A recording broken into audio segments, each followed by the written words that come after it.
Welcome to Live, Let, Thrive, a podcast about the Airbnb life, the share economy, and everything in between. Here are your hosts, Myka and Steve. Hello. Welcome back to another exciting episode of Live, Let, Thrive.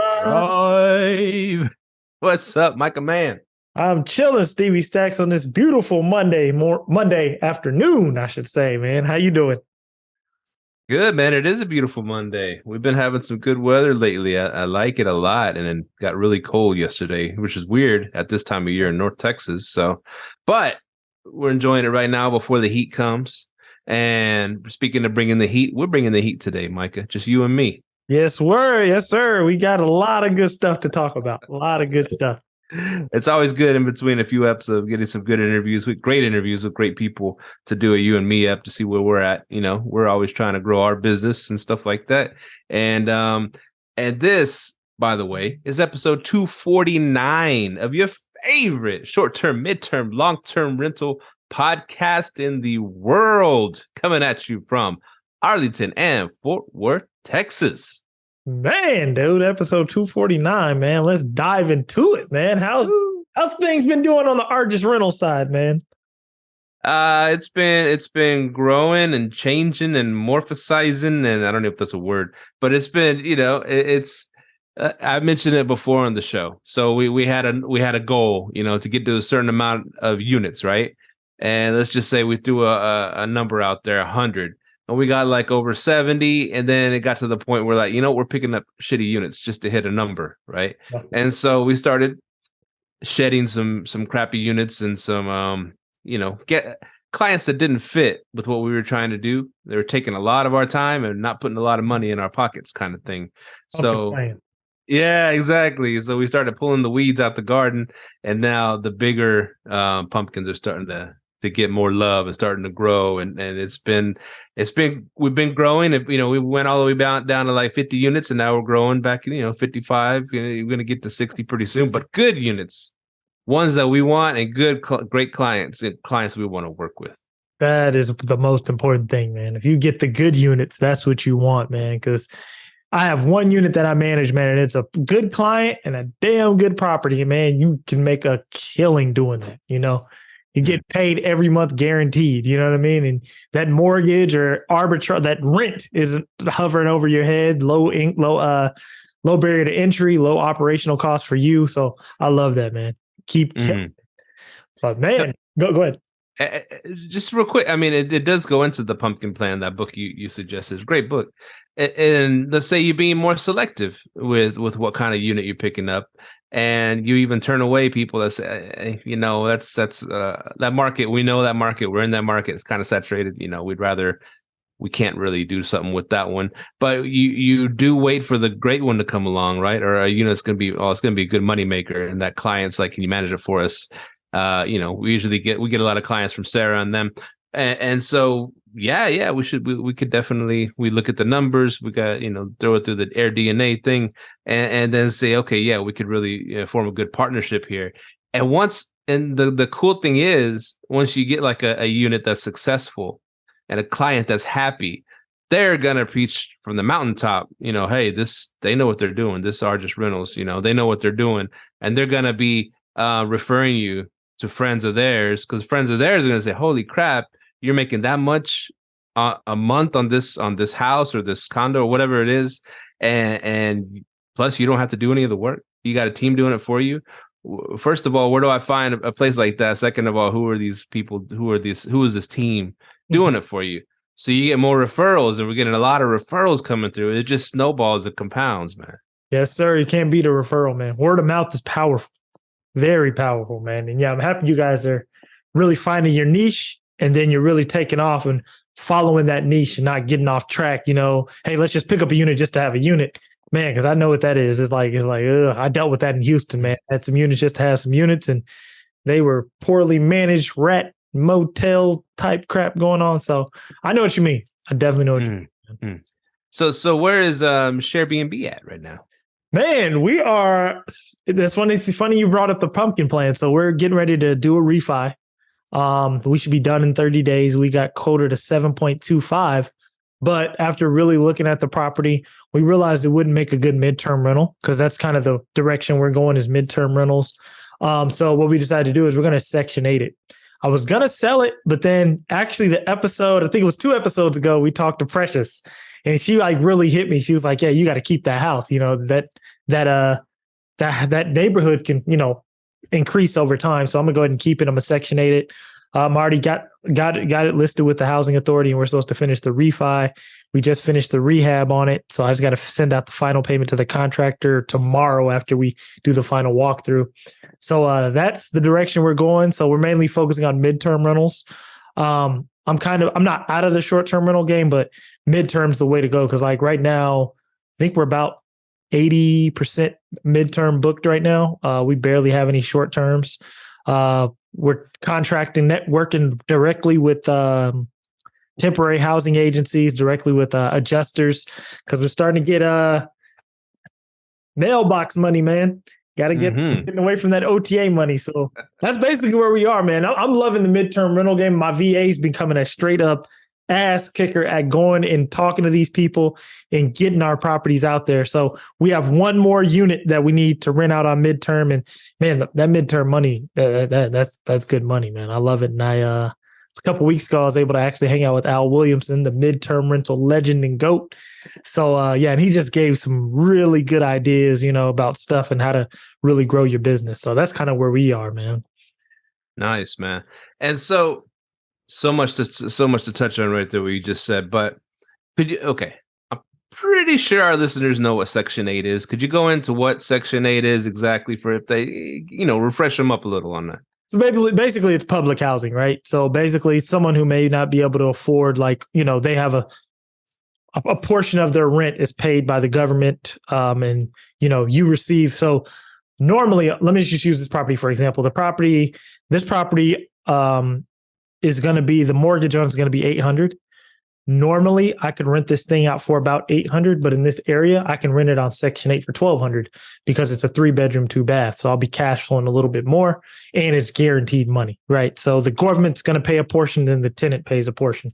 The one thing you do kind of with Section 8, make sure you're really in tune with your the housing authority agent that comes out. I forgot the coordinator. Make sure you're really in tune with the coordinator. Make sure that your tenant notifies you if they ever lose Section 8 benefits, because my sister's in a situation where the tenant lost Section 8 benefits, but she didn't tell her, but because she was still paying the rent, you know, paid the rent on time. But yeah, that's basically what it is. So, and the good thing about it is you are helping a family who really needs the housing. So not mad about that at all.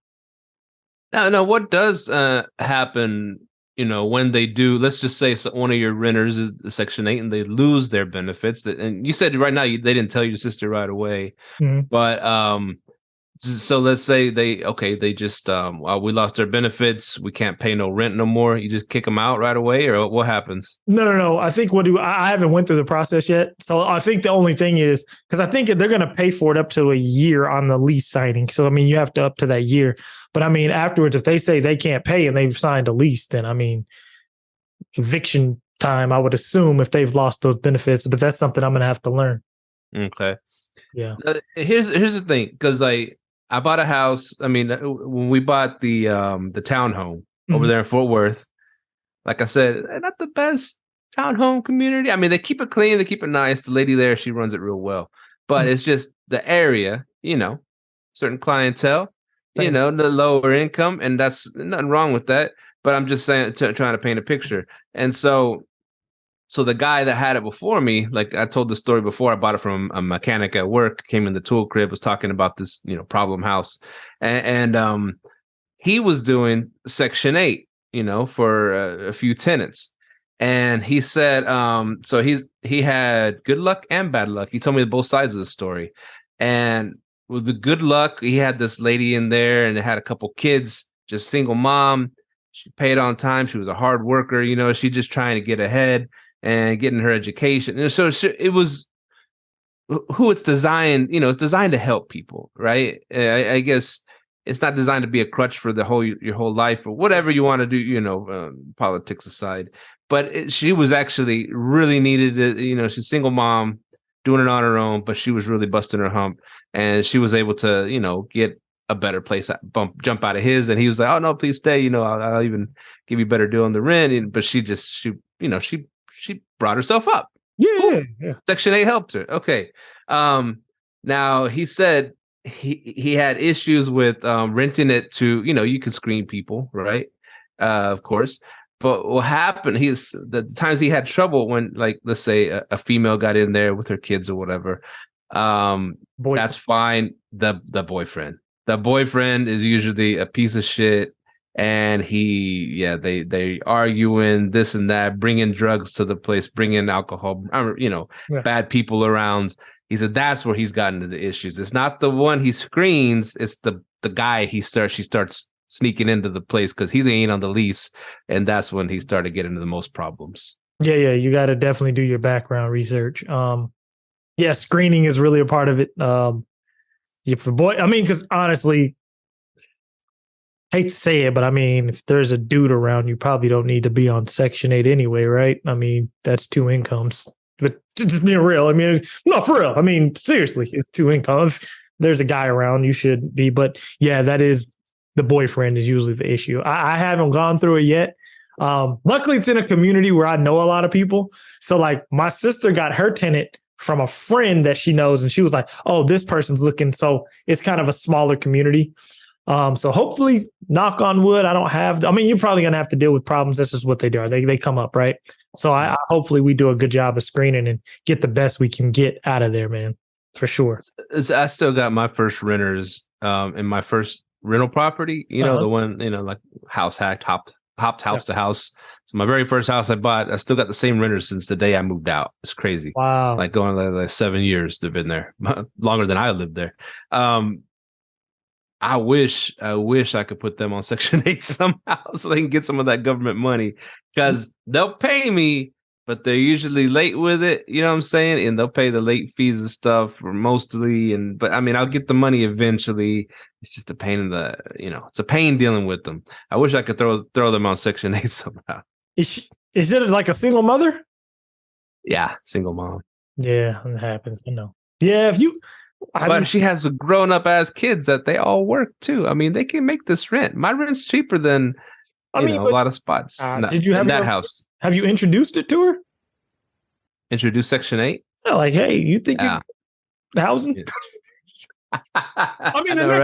The next time the rent check comes through, be like, hey, you're a little late, man. You ever considered housing? It's a little late. Hey, man, you never know. Maybe she's gone down that road and burned her bridges with housing. Who knows, man? You never know. Yeah, that's true. We could do a whole episode on Section 8. This is great. This would be a great topic. No, this episode maybe not, but we'll do a little more research. You're gonna actually be doing it. I'm actually in the talks of buying through owner financing this condo, 2-bedroom 2-bath condo in the same complex where our townhome is. And it's coming with the Section 8 renter already attached to it. This old lady that's been there for like 11 years already, and she don't want to leave.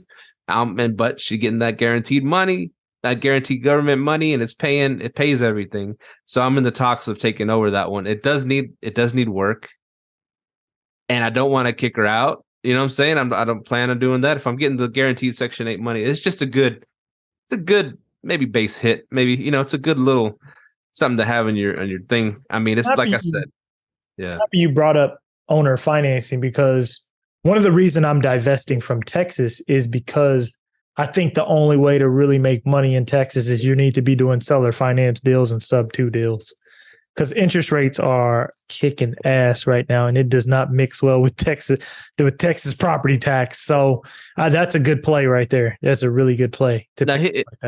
Yeah. Speaking on that, so, I mean, we got it to where we can get owner finance for 5 years with the guy, for 3% interest rate. Wow. Now, what's his interest rate right now? Well, he's had it forever. I don't exactly know what his interest. Oh, he's paid off. He's paid off. Owner finance the way then. Okay. Yeah, he's paid off. So yeah, he'd agreed to like 5 years, 3%. That way, it gives us time to, like, when the interest rates do improve, hopefully in the future, one day, who knows, then we could refinance out at a decent rate. You know what I'm saying? So I don't know if rates are going down again. In 5 years, they're not going to go down. You don't think so? I don't know, but it's just not looking like it. Like, you seen Biden's new rule, housing rule, punishing people with good credit. Basically, your housing payment can go up if you have good credit. So to subsidize for people with bad credit that own homes. Oh my gosh. Yeah. So I just don't see interest rates going down. They could. Remember, I'm not predicting the market. I don't know all that. I'm not smart enough to know all that. But it's just the moves they're making. It's like, why would you do that? It's like very reminiscent of the 07-08 crash. But yeah, so it's very interesting how that's going to go. But hopefully they do go down. But I mean, see, and that's one of the reasons why I said I was divesting out of Texas, because with the 7% interest rate that I'm getting, because I got quoted 7.25, just pretty high. I got quoted 7.25 with good credit. I couldn't do 7.25 in Texas with the property tax, but in the area I am, the property tax is $600 a year. I can do it, and still make money even on Section 8. So yeah, man, if you can get that good interest rate, hold it for a while, push it out as far as you can, 5-10 years, whatever. Sell it at the end if you have to, or whatever. It's multiple ways to get out of it, but I just don't know, man. Interest rates are just crazy. Now that's one thing. So seller financing. Mm-hmm. That means so I'm buying it. He's acting as the bank, right? He owns the house, and he's acting as the bank, and we have it in a contract. After 5 years, I refinance out of that. But do I technically own it for that 5 years? Do I technically own the house? How does that work? Do I own the? Funny you'd ask, man. I just got through listening to a long pace Morby Bigger Pockets, and it was some of the best stuff I'd ever heard. Owner financing, I'm not sure if you go on the deed. I know sub 2, you can go on the deed, and you can or cannot go on the deed in sub 2. I think it's, if you don't go on the deed in sub 2, it's called the title's in limbo until you trigger something that puts the title in your name. Owner financing, I think you don't go on the deed. I have to look that one up because I have not done a deal like that. I'm not sure if you go on the deed or not. That's what I'm not sure about. Okay, I need to check that out, because that would be cool. Because if I had, let's just say I had control of the property, right? Yeah. In this 5-year period, and all of a sudden the market recovered and all that, and I could sell it. Say I technically bought it from him for $90,000. I could sell it for $130,000. I could just swap that little deed over to someone else, and then they'd be grabbing that owner finance deal. See, I don't know how any of this works. So I just, I don't think owner finance, it goes into your name, because this is something Pace just said. He goes, the reason why he likes the sub 2 is it's deeded to him, so he can write it off on his taxes. He goes, if the property isn't deeded to you, you can't write it off on your taxes. I was like, oh, he can't take the depreciation. So that's why with the sub 2, the deed comes to me, you keep the mortgage in your name. So yeah, it's interesting stuff. Like, that's the part I learned today. I'm like, oh, that's why you want the deed, so you can, write it off on your taxes. I'm not sure, but I mean, we're both learning it. Once I have the Section 8 knowledge, you have the owner finance knowledge, man. We're gonna come back on this subject. For real, subject. I like that subject. Yeah. Man. Oh. It's a lot of good, one thing about, I've been telling you, I've been getting into the midterm rental game, and man, some really good jewels that Al dropped on me. He goes, Al, he barely has his places listed on Airbnb. He's like, don't really need to. A lot of people who are in the midterm game, they don't even really use the platforms because of how they know how to manipulate the midterm rental game. So he was like, people want to do all this market research, midterm rentals. The market research is already done. He goes, he sets up units that are in a radius of extended stays. I was like, dang. And he said he goes to the extended stays, drives the parking lots, and he'll call the people that are there. Like, he'll call the, whatever's on the van. He'll call those numbers, call the HR department, and then he'll actually go inside of the extended stay Motel 6 or extended stay whatever, and he'll talk to them about their rates. Like, hey, I have 3 people coming to town. How much do you charge for rooms? And then he beats their rate. and then he provides more value than them and beats their rate and provides more value than them. I was like, dude, he was dropping gems last week in Fort Worth. So yeah, there's a lot of stuff and a lot of stuff that I've been trying to implement as well. But yeah, midterm rentals, insurance clients, that's where it's at, man. That is where it's at. And I learned a lot from them, because the reason why platforms you can't really get the true insurance client is because adjusters don't go to the platforms. A lot of adjusters, some will, some won't. Most of them, they just go straight to the housing coordinator, straight to CRS, straight to ALE, and then they let them do the housing. But if your goal is, if you can get in with the adjusters, I actually joined a Facebook group called the Claims Adjusters of America. I joined that group and I just started putting my property out there, and a lot of people have been hitting me up. So yeah, especially in areas where, something's going down, like there's a flood or anything, that's how you get a lot of them, but just staying in their ear. And that's a good way to, stay on top of those midterm rentals, man. I'm loving the midterm rental space. Nice, man. It's so funny. So we have multiple Grand Prairie properties. I love those. Well, one particular, it gets a lot of interest and is kicking butt for us, man. It's over there in like South Grand Prairie, towards Arlington and towards Mansfield. Yeah, that way. South. Yeah, south. And so I get hit up on Zillow. And I've told you this before. I list my properties on Zillow. Smart. And and it's been paying off big time, dude. It's especially with the insurance claims adjusters, whatever, the CRS and all the other THD, all the other ones.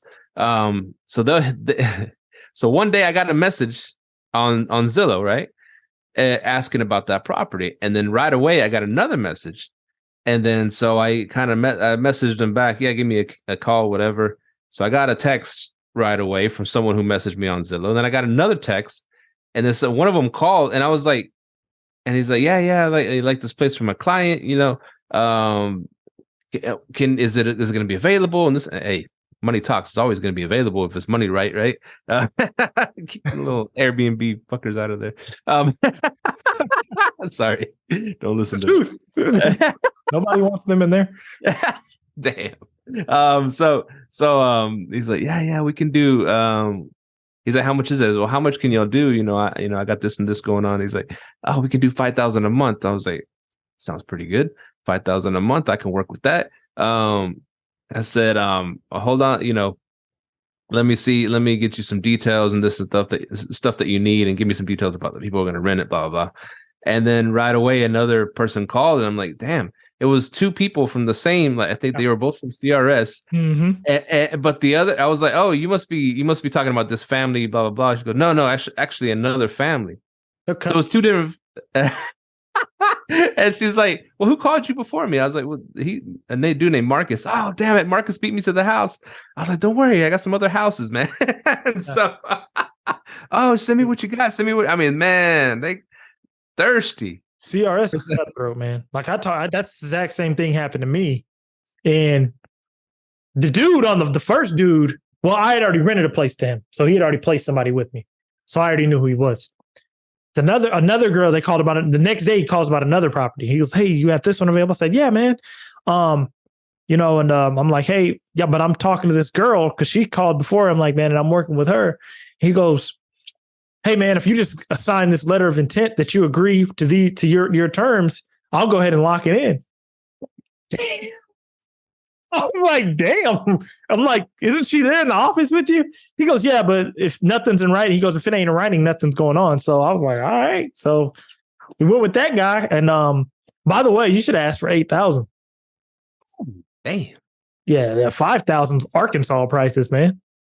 Yeah, you should have asked for 8 to 10, man. I was like, yeah, 5. You should ask for 8. Because what you do if they need 8, they would have brought it down if they needed to. But yeah, you should ask for $8,000. If I had Texas, and that's our $5,000. That's like Arkansas stuff. Yeah, you should ask for like 8, 9. But yeah, next time ask for like 8, 9, and then they'll let you know if they can come down. But usually you don't want to throw the first number, but just throw something crazy and see what they say. Yeah, throw something crazy. See, I heard that about North Dallas, that 8 to 10. I heard that. But I didn't know mid cities was going to be like you could get that much over mid cities. Insurance, man. They ain't paying for it. It's insurance paying for it. Yeah, man. I'm getting 5. If I'm getting 5 in Arkansas, you got to be able to get 8 in Texas. Yeah. Plus, you have to realize too, there's a limited. Okay, how is CRS reaching you? Through Zillow, and then by phone. Okay, email too. And email and by phone. So, and plus, you're fully furnished, right? You have a limited number of clientele because most people are sitting on Airbnb. So their clientele and scope is limited. So, plus they can't do it through Airbnb because they have to mail you a check. They have to get all the property information, the email, the address and all that. So they can't go through Airbnb, right? So their clientele is very limited. Most people ain't doing, people who listen to this podcast maybe do it, but most people ain't doing the outside marketing. So you have a huge advantage. Yeah, man. Yeah, to me, 5 sounded like a damn good deal because let's say we arbitrage the place for $2,000 a month, right? Throw some utilities on there. We're looking at $2,500 or $2,600 if it's high. That's still a good payout to me. That's $2,500 off of something $8,000 even better. $8,000's better. Yeah, but I was that's North Dallas money, but I guess it's everywhere. $5,000, $8,000. Nah, you can go up. It depends on what type of property you have too. You know what I'm saying? I'm getting like little small 3-bed, 2-bath, 1,200 square feet, $5,000. If you can go 3 beds, 2 baths, 2,000 square feet in Texas, even 1,500 square feet in Texas. I forgot. I got to get the hold of the insurance rates and what they can pay. There's a certain percentage of the house they can pay, but yeah, man, you can definitely get a lot higher. One funny thing is one of those the guys from the CRS or TH, one of them called, really liked one of our places, right? And he said, and the clients were supposed to go tour it, and they canceled the tour. They didn't show up. He hooked us up with he gave me their phone number, gave them my phone number. They reached out, or I reached out to them and said, okay, so and so said you're going to tour the house Sunday. I said, yeah, we're going to tour it Sunday. Anyway, something came up. I was like, hey, y'all still going to go by to tour it? I hadn't heard from you. Oh, something came up. We can't tour it Sunday. And so, okay, let me know when you can tour it. I held the day for you. And I told the dude, hey, they never showed up. He's like, oh, really? Let me see what happened. And then he's like, oh, they said the daughter had to go to the emergency room or something like that. I was like, okay. He's like, but he goes, between you and me, I think they want to stay in that hotel. It's like, it's a family, right? Mm-hmm. And he said the insurance is paying for 3 hotel rooms for them. And because it's the size of the family, he goes, I think they kind of like it there, and they like not having to do anything, and they get their room cleaned every day and all this stuff, except, but the insurance company told him, y'all need to find a house because we're not going to continue to pay for 3 hotel rooms for months until your house is ready, I don't think the insurance can make that decision though. To keep, because there has to be a certain policy amount they're paying. It's like, I'll give you an example. I had a friend whose house burned down. So when his house burnt down, he didn't go to a hotel. He went to his mom's house, but he drafted up a lease between him and his mom, and they were paying him every month. I don't know if that's insurance fraud. I didn't do it. He did it, but he drew up the lease with the mom. So then, so the whole time he could stack cash and they could stack up a bunch of cash. You see what I'm saying? Yeah. Now, did you ever mention on the show what happened to your dad's house? Oh, did I? Yeah, his house got hit by the tornado. And so, yeah, that's what we were going to do. I was going to have him, because it was in my LLC's name anyway. I was going to rent my house to him because I was telling him, hey, go ahead and just use one of my houses while it's available, because they were kept getting hit up. So I only got one more left. And I was like, hey, if you can get your insurance to take over the payments or whatever, we can just do it that way. But he ended up staying in the house because it's like a split house. His side of the house is fine, but the other side's where the roof came off. So his side's dry. All the electrical works. He's good. But yeah, that's what we were going to do as well, because his house got hit by a tornado. This is the same tornado I'm getting all the insurance clients from. People can do that. I've seen people, I'll just live with my mom and y'all pay me for living over here, But, hey, people do what they do to the system. No judgment zone. Yeah. It's your LLC written to him, so it's on no big deal. Yeah. Man, so yeah, I got a lot of stuff. The art of the midterm. We talked about the midterm. Here's the thing. So I know you say you're not even worried too much about short-term rentals well, Airbnb. You say you don't like Airbnb, Mm-hmm. and so doing the direct bookings and building your brand and getting direct bookings, short-term rental bookings, you're all for that. Yeah, but most of mine aren't even short term when I go direct. But yeah, I'm for it, but I'd rather it be a midterm. Okay, so what I was trying to get at, it was, and you saw it happening the other day. It was about a week or so ago that all these bookings started coming into people's direct booking platforms, but they were fraudulent. You saw that? Mm-hmm. Mike Brown got hit up. I think someone actually was able to get into Mike Brown's house. I don't know how that ended up, but Federico got a shit PMP. You got a shit PMP. That means your property management platform should handle that in the background. If it gets marked as fraudulent or no payment comes through, it should automatically be. Nothing should go out. That's the power of a PMP. Okay. So that's, but that's the number one fear of people is like doing direct, because they're like, especially short-term rentals, they said, well, Airbnb gives me the protection, so they don't want to even try to do direct bookings, short-term rental. Saw that dude who just got banned and had $1 million set up, and he said Airbnb just crashed my business. Heck, what? No, but honestly, man, it's all about knowledge, man. I think Federico goes into it a lot. You need to be knowledgeable. But yeah, good property management system or platform, they call it PMP platform, will do what you need to do. Like I use Hostfully, and it takes care of all that for me. Like I don't have to worry about, it'll send you a notification. Hey, this is a fraudulent, they can't get in, but good thing is their email that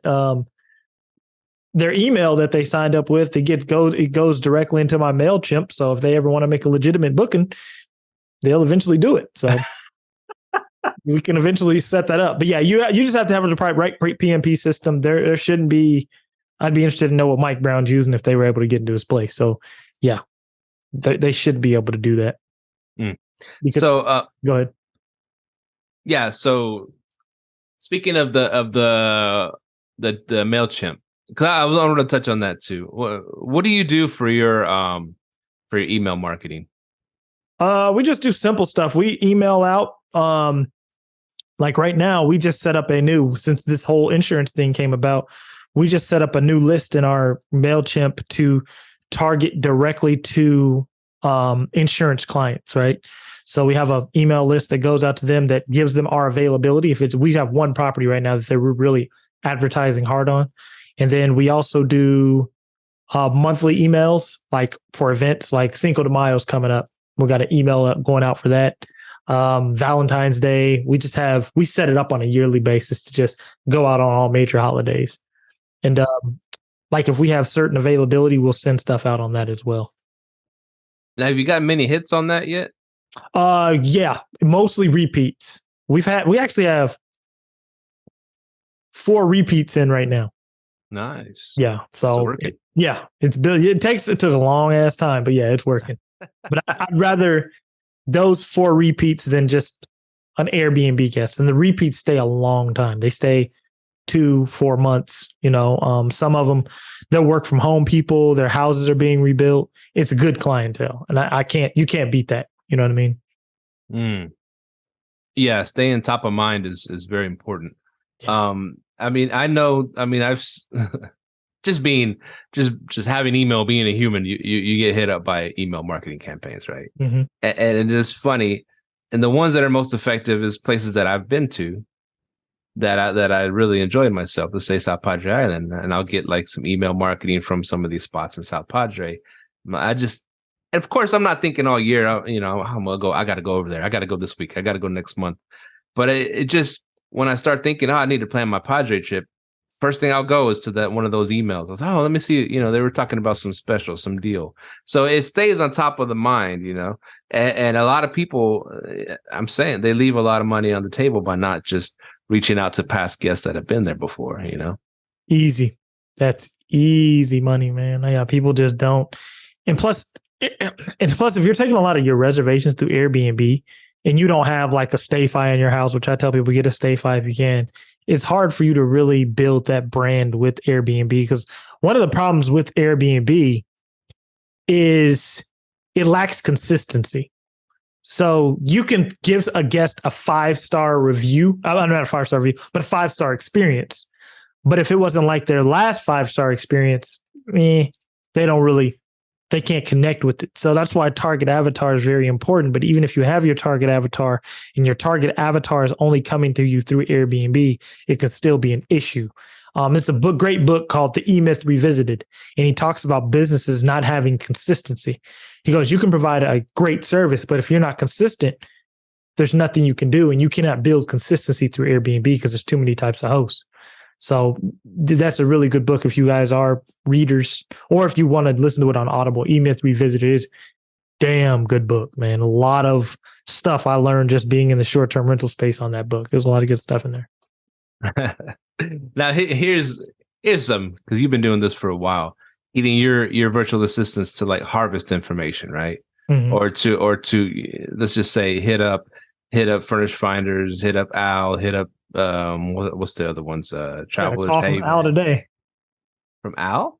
Yeah. They called. She's been doing a good job. She goes in there every day, and she knows to get their information off of Al. And then Owl. Okay, I thought you meant Al Williamson. Al. Yeah, the listing platform, I guess you would call it. But yeah. Okay, are you still the closer then? No. The only reason the lady called me was because she awarded it to us, but it was the wrong property. So she only called me to verify that. But yeah, she can close the deal because I have everything set up in Monday.com. Like, hey, this is how much we're going to charge. This is how much we charge insurance clients. And we have it set up like that. Now, is your VA from here or Philippines or something? Philippines. The only thing is she's not on the phone, so everything's done through email. So if they do call, but if they call, they ask for her. They're like, hey, can I speak to Zaira? I'm like, oh, that's my assistant. And then she'll just start talking to me, and that's what happened today. Okay, so that's what I was getting at. The actual phone call is still you. Yeah. Okay, she's not just too strong in communication on the phone yet. She can. I just haven't set up a phone system for it yet. That's the only thing, which I need to do eventually. So phone system. But that's what I'm getting at, because so my virtual assistant getting great at sending me all this information, right, and getting all this harvesting and done. But when it comes to phone calls, it's still me doing it, which I don't mind. But it's getting that's a lot of phone calls now, man. It's a lot of phone calls, and I'm like, and my VA doesn't have the best communication over the phone skills, right? My current VA, but they great at harvesting and getting all this here. This is people want to talk to you. Call. But it's a lot of phone numbers. So I guess the next step would be, actually hiring someone that is really good on the phones, right? Yeah. So it's funny how you learn these things. You learn in waves, right? The gurus will tell you, just do this, get you an assistant. No, it doesn't work like that.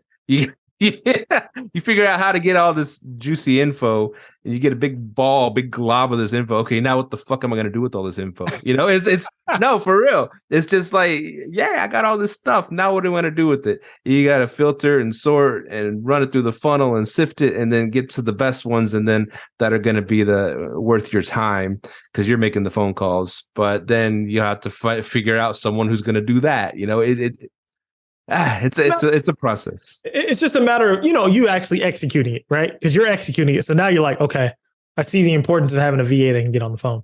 One of the fans of the show, that's one thing she always preaches to me every time she talks to me. She goes, dude, if the VA can't speak over the phone, I'm not hired. Like, that's just one of her rules, because she wants to be over the phone, call. So, which is a good thing, because there is power in that. You get a lot more hits if you're picking up the phone. So that is one thing I'm going to be working on soon. Maybe open phone, or there's a couple of other ones I can use. So definitely on the radar. Yeah, we got open phone right now. How y'all? So y'all have it. Y'all just not. Well, it's just our phone service we use. I mean, how do you use open? How would you use open phone? Your VAs aren't using it? No, they do. Okay. for the side that's dealing with the guests and stuff like that, for the short-term rental side, all that stuff, dealing with clients, cleaners and all that stuff, they use open phone. But I'm talking about if I'm going to close a deal with somebody, like an insurance company or this and that. So you have the system, you just don't have the VA for it. Right. We use the business line for dealing with all the ins and outs of running the short-term rental side. As far as, and I do have a dedicated number on excuse me, on the for corporate, which is the side I run, and actually I had two VAs running the corporate side, but one of them, she's really good. She's being promoted to the operations side. The other one I still have, because I didn't need both of them, because they were both harvesting all this information. That's fine, but of course I'm the ultimate bottleneck. So I have to sift through all this stuff, and we have our own phone line and stuff. But the VA I'm left with, the communication skill over the phone ain't there. But anyways, but it's fine. I mean, I'm closing deals still, me, but I am going to need someone that's good at the phones. That's coming up. Yeah, same here. I need to definitely, because this VA I have now, she is a marketing beast. Like marketing, she's off the chain. I haven't really tested her phone skills. She speaks really good English and whatnot, but I do want to see if I can get her on the phones and test that out for sure. Cool. That covers the VA talk we were talking about. Well, another thing I do want to tell people is you need to have your phone system down, like what you need them to do and what you need them to say. Maybe create some scripts, because that's very important as well. They love those scripts, man. That's what they want. They love the script because they come from the call centers and stuff over there, right? In the Philippines. Yeah. They love their scripts. The thing is, you get thrown a curveball and they don't know how to answer it the best way. You know what I'm saying? That's the thing. That's one of those pre-screening things, man. Like I want people who can think on their feet. I noticed with Filipino VAs, they're very good at on their feet. They're more or less, okay, this is what I noticed from Filipino VA to an Indian VA. Indian VA is not good on their feet, but they can harvest information. So if you give them a script, if a curveball is thrown, they're just like, with my Filipino VA, if a curveball is thrown, she can cipher through it. She can mouthpiece her way through it. Serious. She can mouthpiece her way through it. The guy, he wasn't. I'm like, damn, man. So yeah, you do have to kind of, you got to.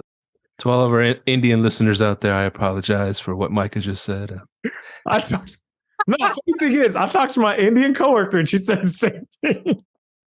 She goes, yeah, it's not going to be like that. She said the same thing because when I was hiring an Indian VA, I actually talked to her. I was like, hey, what is the culture like? What's this? And she gave me like the full rundown.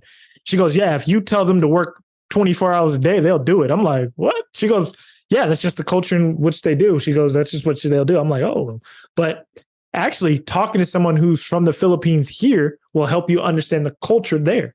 Actually, that's why I lean on Fetty a lot. Like when I asked a lot of VA questions in our group chat, I know Fetty knows because he's traveled the world and he knew, like I was having a problem with one of the VAs.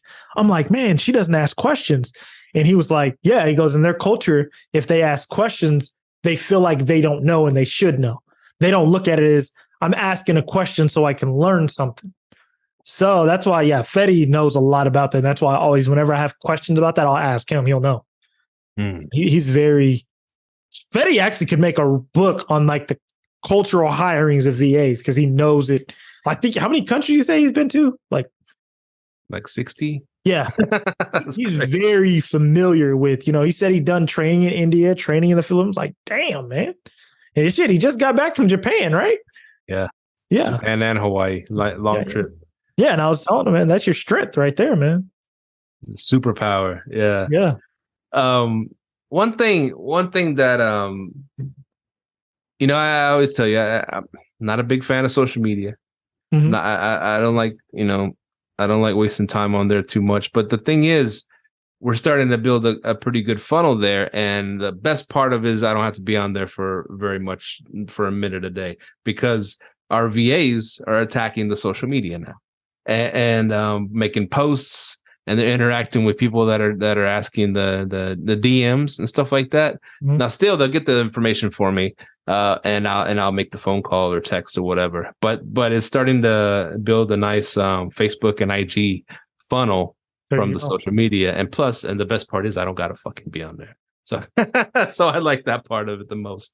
But how important is social media to your company? Very important, man. One thing about social media is you do have to kind of understand where your target audience is. I noticed I need to clean up my Facebook because I noticed more of my target audience is on Facebook and not Instagram, because that's very important, is knowing where they are. I haven't really I do get a lot of inboxes on Facebook more than Instagram, because Instagram's a younger crowd and our places are targeted for older families. So that is one thing that I'm going to have to clean up my Facebook, because I got a couple bad reviews I need to even out. Because, and one thing I did learn, only thing I don't like about Facebook, people only leave reviews if they've had a bad experience. If they had a good experience, they rarely leave a review on Facebook unless you ask friends to do it. A friend of the show, her page just got thrashed by a company that, they didn't. Oh, I remember that. Yeah. A friend of ours, her page got thrashed by a company because they sent her an invoice on some work they didn't do, and she wouldn't pay it, and they trashed all her review pages. So, yeah, that's just what Facebook is. You have to kind of get used to that, but got to kind of even it out. Yeah. Them ghetto people hold a grudge, man. To get a lot of content, I would definitely say do reels. Reels really help on the content for like even your properties, reels around town. I think Bart came on and told us about that, doing like reels over the area. But I'm really need to change my social media strategy since I'm going more towards midterm. Because right now, if you look at my page, it looks very touristy, vacation rental type person. And I'm like, I don't want to be in that, unless I was in a vacation rental market. So I do need to change that up. Speaking of social media, because I have a buddy, he sends me these things, and it's funny to me because like there's so much inspirational quotes and stuff on IG. I guess Facebook too. I don't know, but he sends me these ones from IG, because that's what most people are on, is IG. And here's two that piss me off, and it might sound like sound advice, but one of them that I read, and this is what people are looking at, people are liking and loving and like sharing and all this shit. One of them was about it's saying, don't quit your job unless, and you scroll right and you see all the things that it says, right? Unless you can make double your salary on passive income. You can do this. You can get it started naming all these conditions before you even need to consider quitting your job, right? And okay, it might sound like sound advice. It might sound like, conventional wisdom. But the problem with that one is it sounds like it's going to keep a lot of people from making a leap and taking a risk. You know what I'm saying? The risk is risk. I mean, you can't have everything perfect lined up 100%. And okay, now I can do it. You know what I'm saying? That's what like if you look at all the Elon Musk, Steve Jobs, Bezos, they took big ass risks, right? They took a risk and said, I believe in myself. I believe in my company. I believe I can do this. And they didn't say, oh, well, let me get this lined up. Let me get this lined up. No, they fucking jumped in. And so many successful people did that, right? And I just hate like that one.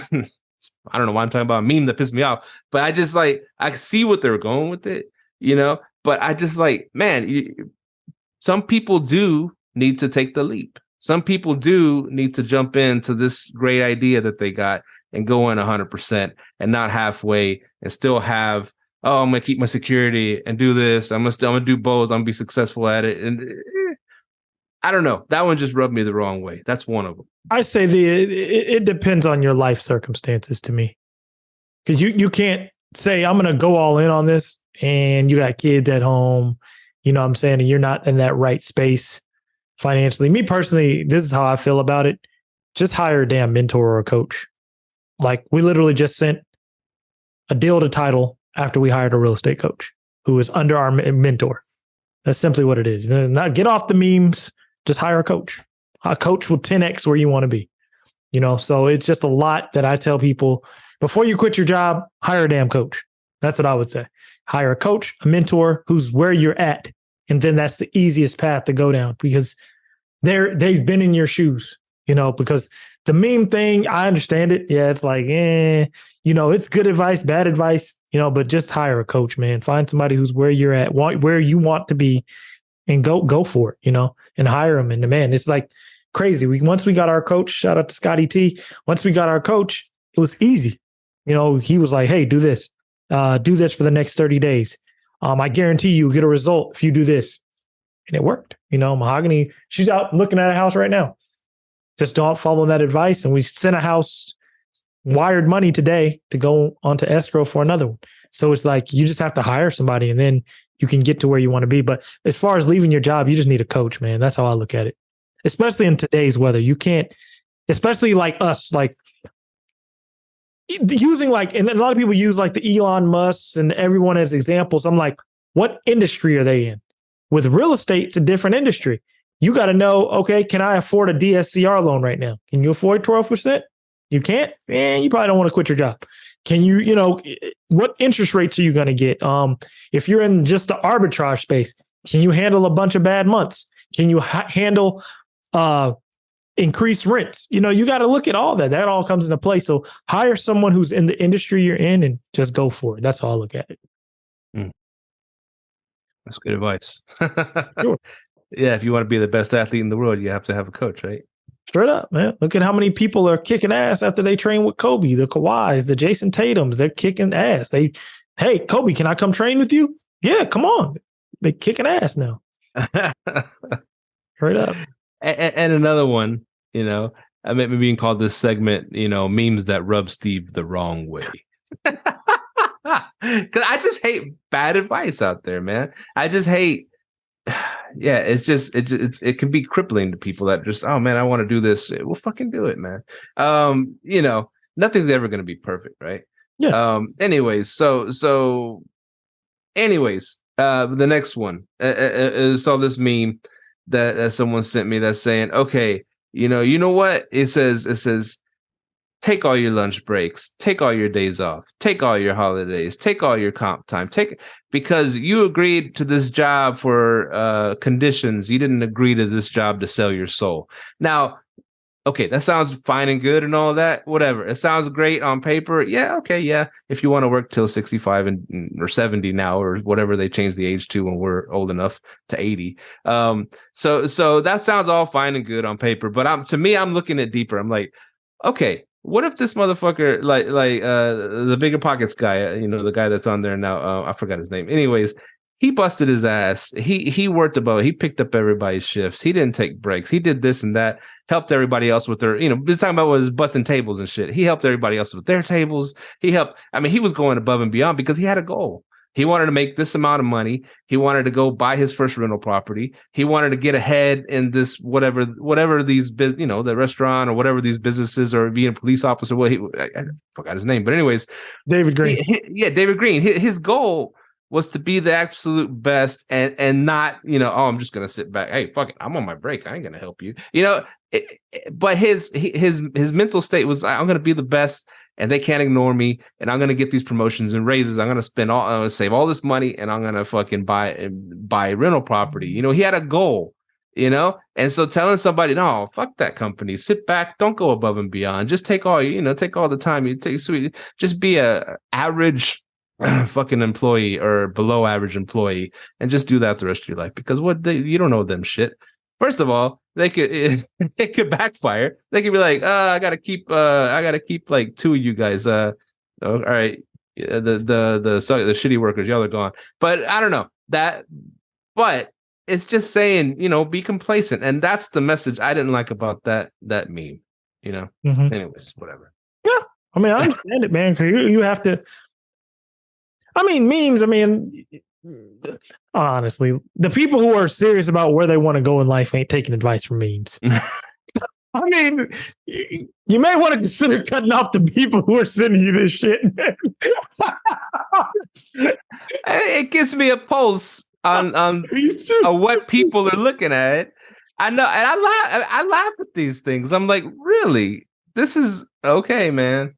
All right, send me some social justice ones while you're at it. Oh, shit, man. Seriously, man. You might want to reconsider who has your phone number. Oh, man, bro. No, but yeah, some people, memes, I just like, some of them are good, some bad. I understand what people are doing, you know. I'm actually about to make a, what's it called, meme? One of those scrolling ones here soon. But yeah, man, yeah. Memes are hilarious. I guess my point is if you're staring at IG all day, then you ain't out there doing it. You're just looking at all these you could read inspirational shit all day. It ain't gonna do nothing for you. It ain't gonna go out there and close deals for you. Nope. You got to go do it, man. You got to go do it. You know, and I tell people like, and my thing with the 9 to 5 is this: if you like, and I was, you know, I'm back on the 9 to 5. And one thing I do notice is sometimes there's people who are miserable, right? And like, and I know, I'm not going to say I'm above average. I'm going to say how I look at things may be a little bit different, but I look at it, if you're on a 9 to 5, you've signed paperwork to be there 8 hours a day. Why are you there miserable? Like with anyone who says they hate their job, then quit. That's my whole thing. Don't sit around miserable, moping, then quit. Choose something else. I mean, they don't have a gun to your head. You know what I'm saying? You can quit. You know, that's my whole thing. Because if you signed up for 8 hours a day, go ahead, do it. Be happy. You know, and good thing and this is one thing I do tell young people. If you're young and you're trying to get into real estate and you do have a 9 to 5, find a 9 to 5 with good management, good hierarchy, because then you can take that and put it into your own business. Because you want to be on 9 to 5 to not only be a value to a company, but also learn learn their hierarchy, how they hold meetings, because you can take all of that to your own company. That's what people miss on 9 to 5s. And that's I think Robert Kiyosaki talks about that in Rich Dad Poor Dad. Like if you're on a 9 to 5, it's to learn. You're getting paid to learn. That's what you can do, you know, because everything on my 9 to 5, I've learned, implemented certain things, you know, shit, like a lot of these 9 to 5 jobs, I'm in the IT space. They're getting into AI. I'm about to learn it, you know, so it's a lot of stuff that you can just really learn from a 9 to 5, but chase good management. Don't chase money. Get good management. I like that. I like that. Speaking of AI, I had a nightmare last night. And yeah, it was a fucking nightmare, dude. And so I was on this. Okay, so I work for an airline still, technically, right? And so we fly what you call standby. Whenever there's a seat on the plane, we get on. We fly for free. If there's a seat, extra seats. So our airline was rolling out a new thing it said, okay, all these trips out of Mexico are full, but we're starting this new program. It's like an AI flown airplanes. There's no pilots, nothing. AI is going to fly this airplane. So you want to be one of the first ones on there. And we're like, okay, it's going to get us back home. That's fine. We'll do it, you know? And we got to sit in the cockpit, which the cockpit was just like open, just some seating up there. There was no controls, nothing. Like I said, AI is flying the damn plane. We're not flying it, and there's no pilots. So we got to sit and see the front, you know, see out the front of the window. And wow, this is pretty freaking cool. Anyways, there's a bad thunder lightning storm happening, right? And I said, we're just sitting there waiting to take off. It's me and my wife and kids, and we're like, yeah, we're probably not going to leave, right? We're probably not going to. We're going to take off because it's pretty bad out there. Nope. The plane started up. We started going right into the storm. I was like, holy shit. And I guess AI thinks it's safe to fly. And so we take off. And of course, it's all freaking going sideways, left and upside and shaking. And then we go shoot. And then it shoots straight up into the sky, man. And it's like shaking. It's all like, holy crap, we're going to die. And then it like levels off, but then it's real shaky still, right? And it like the plane almost goes upside down like Denzel Washington when he was flying the airplane. You know, it was like, what the hell's happening, man? And then it tried to land on the freeway. It's doing all this crazy shit, right? And then finally we get back to the airport. I don't know how we got back because, you know, your dreams, you kind of just, you know, it just goes to the next part of the dream. And it scared the shit out of me. But to me, it was an AI nightmare because, like, I guess AI did all this mathematical shit and said, okay, well, most people don't die in thunderstorms, so we're going to take off anyways. Where a real human pilot said, no, fuck this, we're not going. But so there's my AI nightmare. I don't know what that had to do with anything short-term rentals. I wrote that in the show notes, Steve's AI nightmare. And remember, by the way, pilots really only do the landing and taking off, right? Hey, they're there for emergencies, Yeah, man. Saying, man. They're there for emergencies. AI, they back there sleep till they get to something. Hey, time to go. Oh, man, that's funny. Let those cartoons where the robot pilot gets out of the airplane with a parachute. Oh, sorry, you're on your own. Oh, man, that was that Family Matters episode when Steve and Carl had to land the plane. The pilot jumped out. Yeah. Oh, man. Yeah, good stuff, man. But yeah, man, we got a good episode in the bag. We talked about Section 8, owner financing, these high-ass interest rates, midterm rentals. List your stuff on Zillow, man, and understanding the cultures of VAs and Steve's AI nightmare, man. Little victories. We celebrate little victories, right? Yeah. I got a house. I just bought this house that we live in a few years ago. 3% down. We do the house hacking thing, right? And I just hit up Wells Fargo and got the PMI removed because I hit that threshold because it's already gone from. So I bought the house for $250, right? Big house, swimming pool, big yard. I mean, back then, this is a few years back, you can get good deals still. Yeah. At 3% interest rate and shit. And now in just a few years, it's already on paper. What's it called? Worth $365,000. Let's go. Just a few short years. So you hit that. So go out, the listeners. You're in a house. You're paying PMI. Go to your bank and get the what is it called? Get the PMI removed. Go to PMI removal and get it reappraised.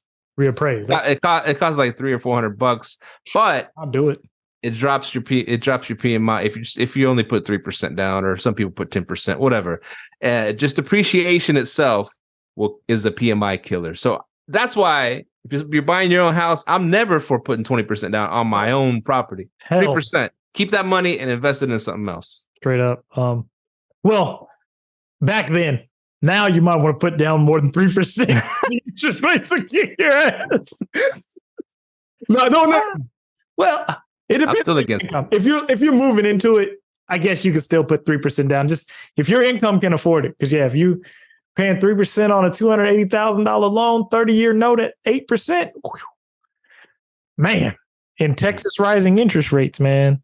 Oh, before we end the show, how are you combating the rising interest rates on new pickups? New pickups? What do you mean? Like if you're buying a new property? Well, let me see. The last one we bought, we got it right around 6%. It was still pretty decent percentage, I guess, for the house that we bought. It was still kept the price pretty low. But as far, we haven't picked up any since it's gone. Now it'll be over 7 or maybe 8, because if it's an investor property, it'd be more like close to 8%. Yeah. So I haven't. You can ask Fetty. He's out there home shopping right now for him and his wife. So you can ask him how they're gonna. I just asked him his buy box, man. We got something for sale right now in Fort Worth. Oh, really? Yeah, man. I just told you. We just put the escrow on stuff. That's all I was asking him. I'm like, bro, we got houses we're moving and doing, but never hit me back. Yeah. They have he wanted a pool. They really want a swimming pool. Yeah. Could this one have? No, this one ain't got one. But I will tell people, just do your due diligence right now when buying, because with that new Biden rule, I do think we'll see the effects of it in a year, and that starts May 1st. Okay. Explain that rule to me one more time. So if you have good credit, your house payment can go up. I think it's, if you have good credit and you're buying a house, you might be paying a little bit more for your payment every month to subsidize for those who have bad credit. Basically, remember back in the day in 07, 08, they give everybody with a pulse a loan. So to circumvent just fully messing up the market, you people with good credit pay for the people with bad credit. So that goes into effect May 1st.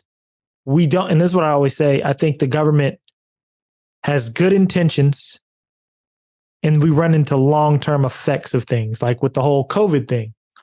We wanted to keep businesses afloat. We wanted to give people money, but what comes with that? Inflation. Yeah. So, you trillions without something happening. So I think what's going to happen in a year, we're going to see the effects of that. I don't know the effects. The effects I could see is less home ownership. That's the only effect I could see. Because like right now, people can barely afford with these interest rates. Now you have this new rule in place. So, so I tell people do your due diligence when you're buying right now. I figured it out. You know how people would get on trade lines, which means getting on people's credit cards and stuff to boost their credit rate, right? Yeah, your homies we're talking about tanking his credit rate. I'm like, I don't think it can help you. You saw where I was going with that. That was the first thing he said. Oh, he goes, I know how to tank my credit score. I was like, I don't know if that'll help you. See, and this is another thing I don't understand about it. Is it for people, the new pickups, or for the people that already own? You see what I'm saying? That's why I don't know. So I don't know this whole Biden shit that's going on, but I don't know. Professors say that everything the government touches turns to shit. I mean, some of it turns to shit, some of it turns to gold. Just depends on what side of the aisle you're sitting. For them, it's gold. I mean, it just depends on what side of the aisle you're sitting on. And I tell people this all the time. You got to know the rules of the game. Know the rules of the game. That's all it is, man. But this one, I don't know the effects. But I've heard 3 people complain about it so far, so I know people are looking at it from different angles. I understand what they're trying to do. I think they have good intentions, but I think it's just going to have a fucked up result. We'll see, man. Right. They don't have a good track record, so we'll see. All right. Thank y'all for listening. Where can people find us, Myka? Find us on Instagram at Live Let Thrive, TikTok at Live Let Thrive. Send us an email. Make sure to subscribe. Hit that subscribe button below. Leave us a review. And thank y'all for continuing to listen to us. And you can pick up the replay of our midterm rental masterclass, which is in our link tree.